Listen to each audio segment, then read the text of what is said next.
దైవ సన్నిధిలోకి మనం అడుగు పెట్టిన తర్వాత మనకు దైవ సన్నిధి అనగా దేవుని యొక్క వాక్యము, దేవుని యొక్క సన్నిధి ముందు మనకు ఏం నేర్పిస్తుంది దాని మీద మొట్టమొదటి దృష్టి ఉంచుదాం. ఈ యొక్క వాక్యంలో ఈ మాటల ద్వారా కొన్ని విషయాలను నేర్చుకుందాం.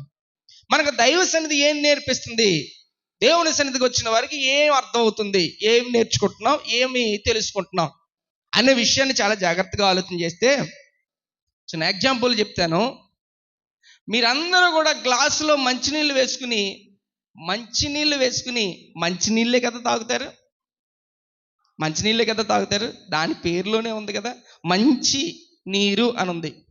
Okay, right. అదే ఇంకా ఎగ్జాంపుల్కి వెళ్తున్నాను. ఈ పక్కన ఉన్నటువంటి బోధులు ఉంది కదా, ఈ బోధులో నీరు ఉంది. ఆ నీరు మంచిదా చెడ్డదా? చెడ్డది. నల్లగా ఉంటుంది, తర్వాత మురికిగా ఉంటుంది, మొత్తం ఉన్నటువంటి అన్ని రకాల పదార్థాలతో కూడా కలుషితమైపోయి, అన్ని రకాల వాటితో కలుషితమైపోయి దాన్నే డ్రైనేజ్ అన్నారు. ఇంక మొత్తం డస్ట్ అంతా, వేస్ట్ అంతా, గత్తరంతా అందులోనే ఉంటుంది. ఇప్పుడు అదే వాటర్ని గ్లాసులు వేసుకుని తాగమంటే మనం తాగుతామా? నేను ఎగ్జాంపుల్ చెప్తున్నాను, జాగ్రత్తగా వినండి. తాగుతామా? ఎందుకు? నీకు తెలుసు అది డస్ట్, అది డ్రైనేజీ వాటరు, అది వేస్ట్ వాటరు. బెస్ట్ వాటర్ కాదు, వేస్ట్ వాటర్. కానీ తాగవలసినది శరీరంలోకి, ఒంటిలోనికి, మన యొక్క కడుపులోనికి వెళ్ళవలసింది మంచి వాటరే వెళ్ళాలి. నువ్వే కాదు, చిన్న పిల్లలకు కూడా అది తెలుసు, చిన్న పిల్లలకే కూడా తెలుసు. ఎందుకు? ఆ యొక్క డిఫరెన్స్, బెస్ట్ వాటర్కి డస్ట్ వాటర్కి డిఫరెన్స్ తెలుసు. ఏంటి అని అంటే ఏ మంచినీళ్ళు తాగాలో అని. చివరికి పిల్లలకు కూడా గ్లాసులో కొంచెం గత్తర వాటర్ ఇచ్చినా సరే నోటి దగ్గర వాళ్ళ చూడకుండా గబుక్కు నోటి దగ్గర అబ్బాయి బాగాలేదు, మంచిది కాదు, నీళ్ళు వద్దు అని వాళ్ళు అనేస్తారు. ఎందుకు? తాగే నీరు ఏం కావాలి? బెస్ట్, మంచిది అనేది కావాలి. అది క్లియర్గా కనబడాలి, నీట్గా కనబడాలి. వాటర్ అంటే ఆ వాటర్ ఎలాగుంటుందో అలాగనే కనబడాలి, అంతే తప్ప జస్ట్ అనేది, ఆ వేస్ట్ అనేది మాత్రం అసలు రానివ్వరు. నీవే కాదు, చిన్నపిల్లలకు కూడా తెలుసు. అది గత్తర వాటర్ అందరికీ తెలుసు. అది మొత్తం ఊర్లోదో పేటలోదో ఎక్కడదో కొట్టుకొచ్చే వాటర్ అని తెలుసు. ఇదంతా కూడా అది అలా డ్రైనేజీలు అలా కాళ్ళలో కలిసిపోవాలి తప్ప అది మంచిది కాదు అని తెలుసు. కాదని తెలిసినప్పుడు అందులోనికి వెళ్ళి ఏముందో నెలుక్కుని అందులోకి వెళ్ళి మూతు పెట్టి అవసరమైతే ఆ నీళ్లు కూడా తాగేటువంటి ఒక జంతువు ఉంది. దాన్ని చెప్పండి ఏంటో.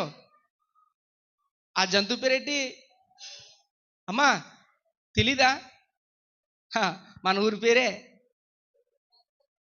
మన ఊరి పేరే. ఎక్కడికి వెళ్ళినా పందలపాక అంటే ఓహో పందులపాక అని అంటున్నారు తప్ప పందలపాక అని బేగా పలుకుతలేదు. అందులో మూతు పెట్టి తాగేది, మూతు పెట్టి అందులో నెలుక్కుని తడుముకునేది పందులే. అర్థమైందండి? పందులే. మేము మా చిన్నప్పుడు ఆ పాతపేటలో ఉండేటప్పుడు ఏక పొడుక్కి పందులు తోలుకొచ్చేవారు. ఇంకా చివరికి వెళ్ళిపోయి అలాగా ఇంకా ఆ పందులే. పందలపాక పేరు ఎలాగొచ్చిందంటే నాకు అర్థమైంది ఏంటంటే, పందలపాకలో పందుల యొక్క పాకలు ఎక్కువ ఉండి కనుక, పందులు ఎక్కువ ఉండి కనుక అందుకనే దీన్ని పందుల పాక అనేసారు అని మాత్రమే నేను ఊహించుకుంటున్నాను తప్ప ఇంక వేరే ఇంకా మర్మం ఇందులో ఏమీ లేదు. మరి పెద్దలు ఎలా పెట్టారో, ఈ పెద్దలు కాదులేండి, గతించినటువంటి పూర్వకాలపు పెద్దలు ఎలా పెట్టారో, ఎలా వచ్చిందో తెలియదు. కానీ వాస్తవంగా చెప్పాలంటే మాత్రం ఈ పందల పాకలో మాత్రం పందులు పాకలే ఉండి నా చిన్నప్పుడు నాకు తెలుసు కనుక, మీ ఇంకా పెద్దవాళ్ళకి ఇంకా తెలుసు. ఏమండి పందల పాకలో పందుల పాకలు లేవా? ఉండేవే కదా, ఇప్పుడు లేవు. విషయం చెప్తున్నాను. ఆ డస్ట్, ఆ వేస్ట్, ఆ డ్రైనేజీలు అన్నట్లు మూతు పెట్టి నెలుక్కుని తడుముకుని, గమనించండి ఎక్కడైనా గమనించండి, దాని పని అదే. రోత లేకపోతే ఇంకా డస్ట్ అలాంటి వాటిలన్నీ మూతు పెట్టి చేసేది. అంత అసహ్యకరంగా ఉన్నా సరే దాన్ని ఎందుకు వివరిస్తున్నానో తెలుసా? అది మాత్రమే దానికి పర్టికులర్గా కేటాయించినట్టుగా అందులోనే మాత్రం పెడతావు. నువ్వు పెడతావా? పెట్టవు. నువ్వు మంచిని మాత్రమే ఎన్నుకుంటావు, మంచి వాటరే కావాలనుకుంటావు. ఇప్పుడు దైవ సన్నిధి, దేవుని మందిరము, దైవ సన్నిధిలో మొట్టమొదటి స్టెప్ నేర్పించే మా క్రమం ఏంటో తెలుసా? నీకు శరీర సంబంధమైనటువంటి ఆ డిఫరెన్స్ నీకు అది చూపిస్తే, ఆత్మ సంబంధమైనటువంటి డిఫరెంట్ ఏంటో చూపిస్తుందో తెలుసా? ఆత్మ సంబంధమైన విషయంలో నీకు ఆ డస్ట్ అనేది, ఆ వేస్ట్ వాటర్ అనేది, ఆ గత్ర అనేది, అది లోకము పాపముతో నింపబడింది. నీకు నేర్పించేది, నీకు ముందు జ్ఞానోపదేశం చేసేది అది మాత్రమే ఫస్ట్. అదేంటి అంటే నీ కళ్ళకి తెలుసు శారీరకంగా అది ఉపయోగకరం కానిది, వేస్ట్ అది డస్ట్ అది. ఒకవేళ నువ్వు వైట్ షర్ట్ చేసుకున్నా సరే ఒక చుక్క నీ మీద పడినకుండా నువ్వు కాపాడుకుంటావు. అలాగనే ఆత్మ సంబంధమైన విషయంలో చూస్తే ఆ పాపమును, ఈ లోకమును, దేవునికి వ్యతిరేకమైన ప్రతీది కూడా దేనితో పోల్చబడింది? దానితో పోల్చబడింది. ఇప్పుడు లోకం అనేటువంటి ఈ పాపం అంతా కూడా దానితో పోల్చబడినప్పుడు అందులోనికి దిగేది ఏదైతే చెప్పండి. నేనేం చెప్పాను? డ్రైనేజీలోకి వెళ్ళేది ఏ జంతువు అని చెప్పాను? పంది. నోటితో పలకండి పర్లేదు, పంది. ఇప్పుడు ఆత్మ సంబంధమైనటువంటి విషయంలో ఈ లోకము, ఈ పాపము డస్ట్ లాగా ఎంచి చూపించినటువంటి ఈ పాపములో తిరిగే, సంచరించే, అందులోనికి దూరుతున్న మానవుడు ఎవరో చెప్పాలి. ఇప్పుడు పందే, అదేమి అదే నెమలి అని అంటలేదు, పందే. క్లియర్గాని 2 పేతురు పత్రిక 2వ అధ్యాయము 22వ వచనంలో ఉంది. చదవండి ఆ మాట. 2 పేతురు పత్రిక 2వ అధ్యాయము 22వ వచనం చదవండి ఒకసారి. కుక్క తన వాంతికి తిరుగునట్టు, కడగబడిన పంది బురదలో దొర్లుటకు మళ్ళినట్టును అను నిజమైన సామెత చెప్పున వీరికి సంభవించును. అది మీరు ఆ అధ్యాయంలో పేతురు భక్తుడు పలికిన మాట 17-18 వచనాలు ఇవన్నీ కూడా చదువుకుంటే తెలుస్తుంది. అంటే కుక్క గురించి మాట్లాడుతున్నది పక్కన పెట్టండి, పంది గురించి మాట్లాడుతున్నాను. ఈ పంది ఆ బురదలోనే దొల్లుతుంది, ఆ బురదలోనే పెడుతుంది, అందులోనే దాన్ని మాత్రమే ఎక్కువగా స్వీకరిస్తుంది, దాన్ని మాత్రమే ఎక్కువగా ఆశ్రయిస్తుంది. అది రోడ్డు అంటే అందులో దొల్లుకుని పైకి వెళ్తే మాత్రం రోడ్డు అంతా కూడా ఎలా ఉంటుందో తెలుసా? ఆ గత్తర చిమ్ముకుంటానే పోతుంది. తెల్ల కారు ఆ పక్క నుంచి వెళ్ళిందంటే, దాన్ని రాసుకుని పోయిందంటే దాని గత్తర అంతా దానికే ఉంటుంది. నీవు మందిరంలోకి వచ్చినప్పుడు, మందిరంలో నీకు దేవ సన్నిధిలో దేవుడు నీకు ఫస్ట్ ఏం తెలియజేస్తున్నాడంటే, అదేంటో ఇదేంటో ముందు తెలియజేస్తున్నాడు. నీ కళ్ళకి తెలుసు కదా, అది డస్ట్ వాటరు, అది వేస్ట్ వాటరు, అది డర్టీ వాటరు, అది డ్రైనేజీ, అది మనకు సంబంధం లేదు, అది మనం తాగేది కాదు, అది ఉపయోగకరమైనది కాదు. అయితే మనం శరీరానికి ఆరోగ్యకరమైనటువంటి మంచినీళ్ళు ఏంటి పైపుల్లోని కొట్టుకునేవే బాగుంటలేదని చెప్పి ఇంకా వాటర్ ట్యాంక్ అది ఇక్కడ ఇది ఉంది కదా, ప్లాంట్ దగ్గర నుంచి తెచ్చుకుంటున్నారు. ఇంకా ఇళ్లలో వాటర్ ఫిల్టర్స్ పెట్టుకుంటున్నారు. ఇంకా దాన్ని ఇంకా క్యూరిఫై చేస్తూ ఇంకా ఎంత క్వాలిటీ కావాలో అంత క్వాలిటీ కూడా మనం దాన్ని తెచ్చుకుంటూ అంతలాగా ఆరోగ్యం ఉండాలనేటువంటి విషయంలో అంత మంచి బెస్ట్ వాటర్ తాగాలని మనం అంత తిప్పలబడుతున్నామో, సేమ్ లైక్ దట్ ఇక్కడ వాక్యము కూడా, దైవ సన్నిధి కూడా నీకు ఫస్ట్ స్టెప్ ఏం నేర్పిస్తుందో తెలుసా?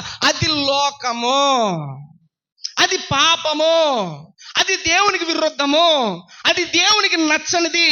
యాజ్ లైక్ మన సాతానుతో పోల్చబడినది, సాతాను ఆధ్వర్యంలో ఉంచబడినది, సాతాను యొక్క మార్గంలో నడిపింపబడుతున్నది.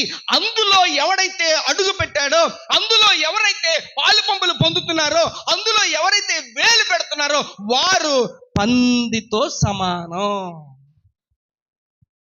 పందితో సమానం అని క్లియర్గా రాయబడుతుంది. అంటే ఏంటి? దేవునికి విరోధమైనది ఏది కూడా మనము చేయడానికి లేదు. పాపము అనే మాట ఎలా వచ్చింది? ఆజ్ఞ అతిక్రమించినందుకే పాపము అని అన్నాడు. ఆదికాండంలో చెప్పబడలేదా? ఆజ్ఞ అతిక్రమించి వద్దు అన్నప్పుడు చేసినందుకే పాపం అయ్యింది. అదే పాపం ఇప్పుడు మరి లోకములో ఇది మనకు సంబంధము కాదు, ఇందులో మనం వేలు పెట్టకూడదు. ఒక క్రీస్తు వలె మన యొక్క ప్రవర్తన, మన యొక్క మార్గము, మన నడవడిక క్రీస్తును పోలినట్లుగా ఉండాలి. ఆయన పాపం అంటించుకోకుండా ఉన్నాడు కనుక అలాంటి పాపము ఏది కూడా నీలో ఉండకుండా నిన్ను నీవు కాపాడుకో అని చెప్పినప్పుడు కూడా నిన్ను నువ్వేం చేసుకోవాలి? కాపాడుకోవాలి. దాని మీద దృష్టి మళ్ళుతుంది. అందులోనే అడుగు పెడుతున్నావు, తప్పదు కుదరదు అనేటువంటి విధంగా అడుగు పెడుతున్నావు అంటే నీవు పందివే. Even me also. నేను అడుగు పెట్టినా, నువ్వు అడుగు పెట్టినా, శుభ్రపరిచిన తర్వాత ఒక్కసారి బాప్తిసం పొంది శుభ్రపరచబడిన తర్వాత మళ్ళీ తిరిగి అందులో అడుగు పెడుతున్నామంటే మనం ఎవరితో పోల్చుకోవచ్చు? ఎందుకు ఈ మాట నేను చెప్తున్నానంటే, మొట్టమొదటిగా దైవ సన్నిధిలోకి వచ్చిన తర్వాత దేవునికి సన్నిధిలో నీకు అర్థమయ్యేటువంటి లేకపోతే జ్ఞానోపదేశం చేయబడేటువంటి ప్రథమ పాయింట్ ఇది ఒక్కటే. ఏది లోకము, ఏది పరిశుద్ధత, ఏది నీకు మంచి, నీ కళ్ళెదురుగుండా కడపడుతుంది, ఏది చెడ్డ. ఆ చెడ్డ వాటిలో ఏముంటుంది? మంచి వాటిలో ఏముంటుంది? మంచి వాటిలో ఆరోగ్యం ఉంటుంది. ఆయన మాటలే మనకు ఆరోగ్యము, స్వస్థత. దేవునికి మహిమ కలుగును గాక. హల్లెలూయా. ఈ రెండు డిఫరెన్స్లో కూడా తెలిసి ఇది బెస్ట్ ఏదో వేస్ట్ ఏదో తెలిసి కూడా రెండాట్లో అడుగు పెడుతున్న వాళ్ళని బుద్ధిహీనత కలిగిన వారు అని అంటారు. ఇక్కడ వాక్యం చాలా చాలా శ్రద్ధగా ఆలోచన చేయాలి. చూడండి, నీ అరికాలు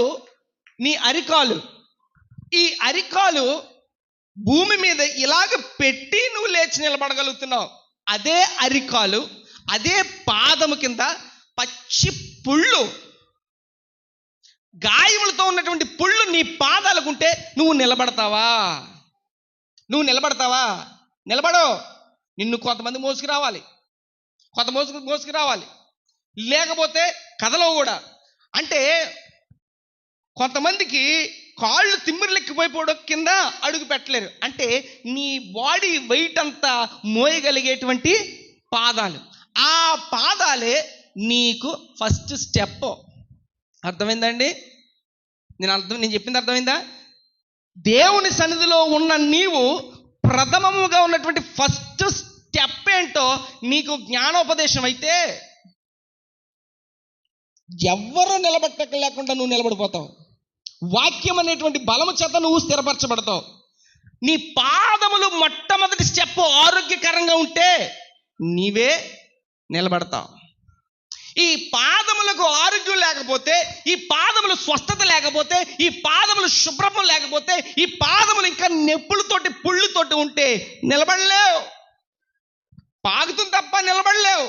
నువ్వు నిలబడాలి అని అనుకుంటే, ఆత్మ సంబంధమైన వారిగా నిలబడాలి అని అనుకుంటే, అందుకని అపోస్తుల కార్యములు 3వ అధ్యాయంలోనేమో పేతురు యోహానులు ఒక చోట, తరువాత అపోస్తుల కార్యములు 14వ అధ్యాయంలో అక్కడ పౌలు భక్తుడు ఒక చోట, పుట్టినది మొదలుకొని కుంటివాడిగా ఉన్నటువంటి అతగాడిని వీళ్ళు ఏం చేశారో తెలుసా?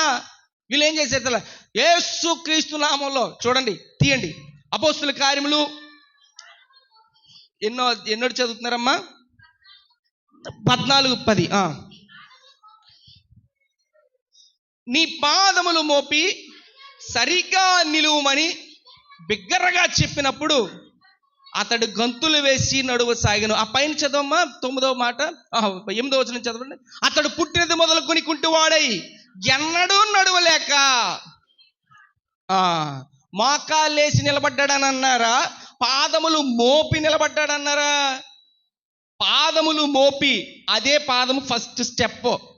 నువ్వు దైవ సన్నిధికి వస్తున్నావు, నీ పాదం అనబడినటువంటి ఫస్ట్ ఆత్మీయ జ్ఞానం కలిగినటువంటి స్టెప్ ఏది బ్యాడో, ఏది గుడ్డో, లేకపోతే ఏది బెస్ట్ అయిందో, లేకపోతే ఏది వేస్ట్ అయిందో అనే డిఫరెన్స్ శారీర సంబంధంగా నీకు తెలుసు. కానీ ఆత్మజ్ఞాన సంబంధమైనటువంటి విషయంలో అది నీకు ఇంకా అర్థం కావట్లేదు, దాని గురించి ఇంకా తెలియట్లేదు.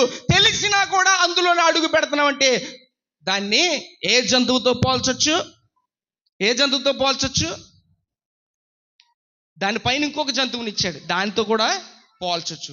ఎందుకు అంత మనల్ని వేస్ట్గా అలాగన పోల్చి చూపించడానికి కారణం ఏంటంటే, దేవుని ఆజ్ఞను మితి మీరితే దేవుని ఆజ్ఞను మతిలేక మితిమీరితే మన మార్గాన్ని, మనకు ఇచ్చినటువంటి భాగ్యాన్ని, మనకిచ్చినటువంటి దీవెనని, మనకిచ్చిన ఆశీర్వాదాన్ని మన చేతులారా పోగొట్టుకుని మనమే వ్యర్థులమైపోతాం. దైవ సన్నిధిలో ఈ మొట్టమొదటి స్టెప్ని నువ్వు స్థిరంగా ఆ పాదాలకు ఆ బలాన్ని నువ్వు కలిగి ఉంటే, చూడండి 3వ అధ్యాయం తీయండి, అపోస్తుల కార్యములు 3వ అధ్యాయంలోనే ఆ మాటను ఒకసారి చదవండి. యోహాను దేవాలయంలోకి ఎక్కిపోవచ్చుండగా పుట్టినది మొదలుకొని కుంటివాడై ఒక మనుష్యుడు మోసుకొని పోవచ్చుండెను.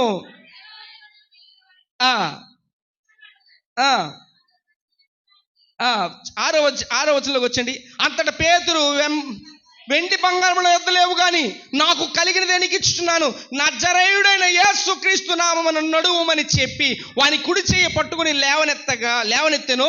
వెంటనే వాని పాదములను చీలమండలను బలము. ఎవరి నామం పేరట ప్రకటిస్తే? యేసుక్రీస్తు నామం పేరట ప్రకటిస్తే వాని పాదములు చీలమండలు ఏం కలిగిందంట? బలము కలిగిందంట. నీకు కావాల్సింది ఏంటో తెలుసా? నీ శరీర సంబంధమైనటువంటి రీతిలో నీ కాళ్ళకు బలం ఉండి, నీ చీలమండలకు బలం ఉండి, నీ పాదములకు బలం ఉండబట్టి నువ్వు ఇక్కడి వరకు వచ్చావు. ఆత్మ సంబంధమైనటువంటి పాదములకు నీకు బలము లేకపోతే మాత్రం ప్రతి పాఠము కూడా ఏంటో తెలుసా? నీవు ఆత్మ సంబంధమైనటువంటి బలము దేనికి? నీ పాదములకు బలము కలిగి ఉండాలి. ఈ బలం లేకపోవడం చేస్తే దేవుడు ఎటు అర్థం కావట్లేదు. నీకు దుష్టంతా లోకం మీద ఉంటుంది, దుష్టంతా ఆ దరిద్రపు ఆ యొక్క డస్ట్ వాటర్ మీదే ఉంటుంది, దాని మీదే దృష్టి. పందులు సంచరించినట్లుగా ఆ పాపలోకంలో అలాగనే సంచరిస్తుంది తప్ప ద బెస్ట్ వాటర్ తాగాలి. అది వాటరే, పరిశుద్ధమైనటువంటి నీరు. అది యేసుక్రీస్తు ప్రభువారు మనకిచ్చుతున్న జీవ జలము. దేవునికి స్తోత్రం కలుగును గాక. అది తాగాలి అనేటువంటి కాస్త కోస్త ఆలోచన దైవ సన్నిధిలో ఇంకా ఇచ్చుకోవడం చాలా దురదృష్టం. నువ్వు నిలబడట్లేదు, నువ్వు ఇంకా అలా వణికిపోతున్నావు, జనిగిపోతున్నావు అంటే నీ పాదముల్లో బలం లేదు. నువ్వు ఇంకా అల్ప విశ్వాసమైన మాటలు మాట్లాడుతున్నావు అంటే నీ పాదముల్లో బలం లేదు. నువ్వు ఇంకా అటు ఇటు చూస్తున్నావు అంటే నీ పాదముల్లో బలం లేదు. నువ్వు ఇంకా వెనకబడిన వాడిగా ఉన్నావు అంటే ఆదివారపు ఆరాధన ఆసక్తి కూడా ఇంకా రావట్లేదంటే నీ కాళ్ళలో, నీ పాదముల్లో బలము లేదు. మొట్టమొదటి నీ పాదములకు, ప్రభువా నా పాదములకు బలమును ప్రసాదించు, నా పాదములు నిలబడుట కొరకు నా పాదములకు శక్తిని అనుగ్రహించు. సామెతల గ్రంథం 3వ అధ్యాయము.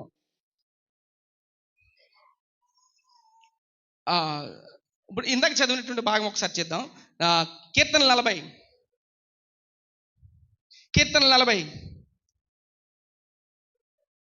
మొదటి నుంచి చదవండి ఒకసారి. యెహోవా కొరకు నేను సహనముతో కనిపెట్టుకుంటుని, ఆయన నా చెవియొక్కి నా మొర ఆలకించెను. ఇది పాయింట్. నాశనకరమైన గుంటలో నుండి, జిగటగల దొంగ ఊబిలో నుండి ఆయన నన్ను పైకెత్తును. నా పాదములు బండ మీద నిలిపి నా అడుగులు స్థిరపరచును. నా పాదములు బండ మీద అనగా క్రీస్తును బండ మీద నిలిపి ఏం చేశాడట?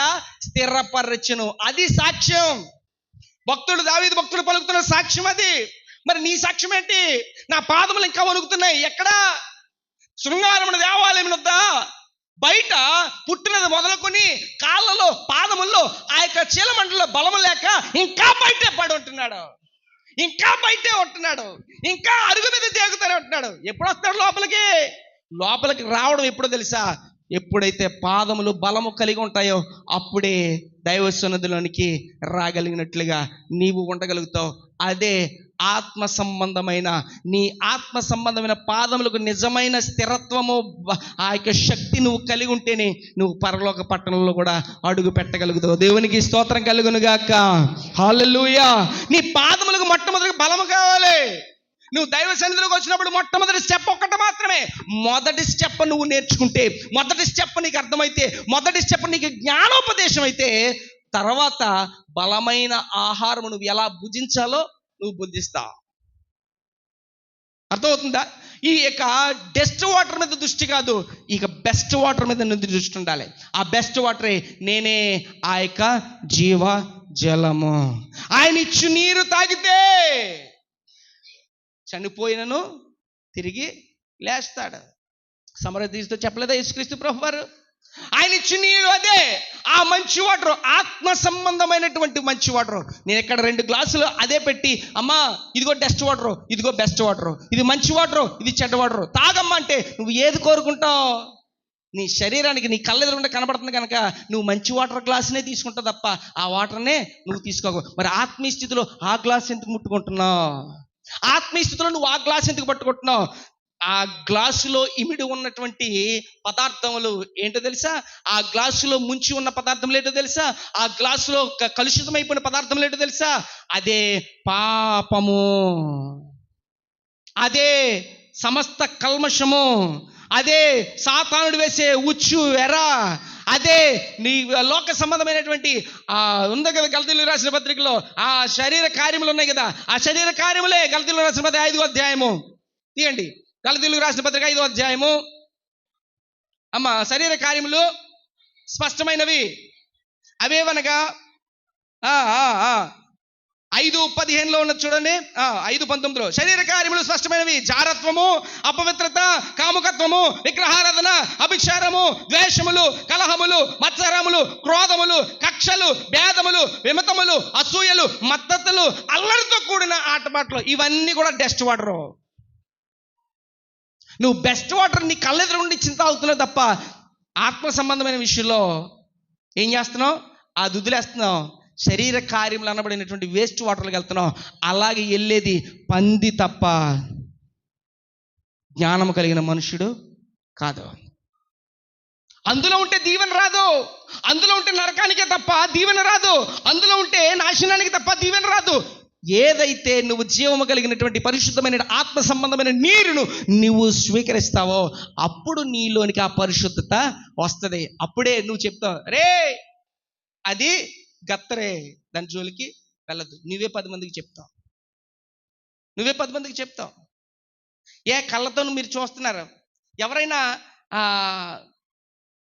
పరిశుద్ధతకు లేకపోతే దేవునికి విరోధమైనటువంటి ప్రవర్తన ఎవరన్నా అక్కడ చేస్తున్నా, అది అల్లరితో కూడినా లేకపోతే ఇంకా నానా రకాలతో కూడినటువంటి ఏదైనా చేస్తున్నదే నీ కళ్ళెదుటి పడతానంటే చచ్చే అది చాలా చెడ్డ పని, అమ్మో చాలా దారుణం అని నువ్వు ఎలా జాగ్రత్త పడాలనుకుంటావు? నీ పిల్లల్ని ఎలా జాగ్రత్త పెట్టాలనుకుంటావు? అదే ప్రకారంగా నీ ఆత్మ సంబంధమైన విషయంలో నీవు ఒక్కసారి నీ పాదములు బలపరచబడిన ఎడల మళ్ళీ తిరిగి నువ్వు వనకవో. ఈ స్టెప్ సంఘాల్లో ఈ స్టెప్ లేకపోవడం చేస్తే, మొట్టమొదటి స్టెప్ అలాగే లేకపోవడం చేస్తే చాలామంది ఆలోచనలోని తలంపులోని సంచలనం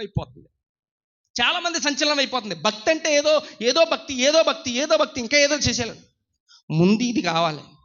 నీ పాదములకు ఆరోగ్యం ఉందా లేదా? నీ పాదములు బలపడ్డాయా లేదా?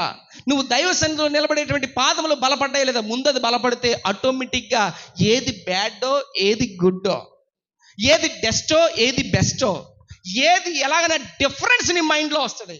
ఆ మైండ్లో ఆ డిఫరెన్స్ నీకు అర్థమైనప్పుడు దాన్ని నువ్వు ఎన్నుకునే దాన్ని బట్టి నీ మార్గం నియమింపబడుతుంది. సరైన మార్గం. నీ పిల్లల నిమిత్తం ఎలాగైనా మంచి ఆ యొక్క ప్లాట్ఫామ్ వేయాలనుకుంటున్నావో, సరైనటువంటి ఆ యొక్క పునాది సరైనటువంటిది ఎలా వేయాలనుకుంటున్నావో నువ్వు వేసే పునాదిని బట్టి మాత్రమే అది పెరుగుతూ ఉంటుంది. ఒక అంతస్తుకు మాత్రమే పునాది బలంగా వేసి అందులో 3-4 అంతస్తులు వేసేస్తానంటే ఆగుతుంది? ఇది ఆగదే.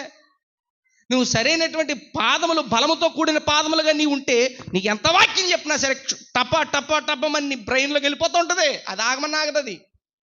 నీ పునాది విషయంలోకి వచ్చేటప్పటికి పాదాలకి ఇంకా బలం లేదు, స్థిరత్వం లేదు, ఇంకా గలిబిలైపోతుంటున్నావు. నీకెప్పుడు వస్తుంది?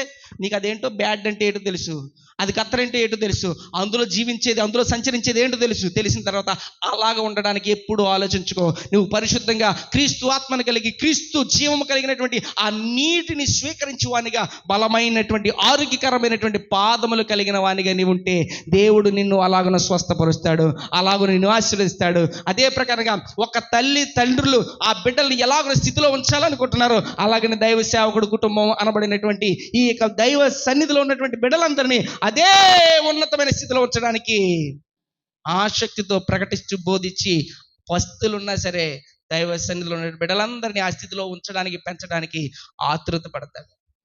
అలాంటప్పుడు నువ్వు వెనుతిరిగి చూచేవానిగా కాదు, నీ పాదములు బలపరుచుకుని ఆరోగ్యకరమైన పాదముల వలె నీ పాదములు దృఢపరచుకుని సంచలనము కాదు స్థిరమైనటువంటి పాదములుగా మోపబడితే ఆ కుంటివాడు దేవాలయంలోనికి ఎలాగో వెళ్ళాడో నీవు అలాగనే పరలోక పట్టణంలోనికి చేర్చబడదు. దేవుడి మాటలు దీవించి ఆశీర్వదించునుగాక.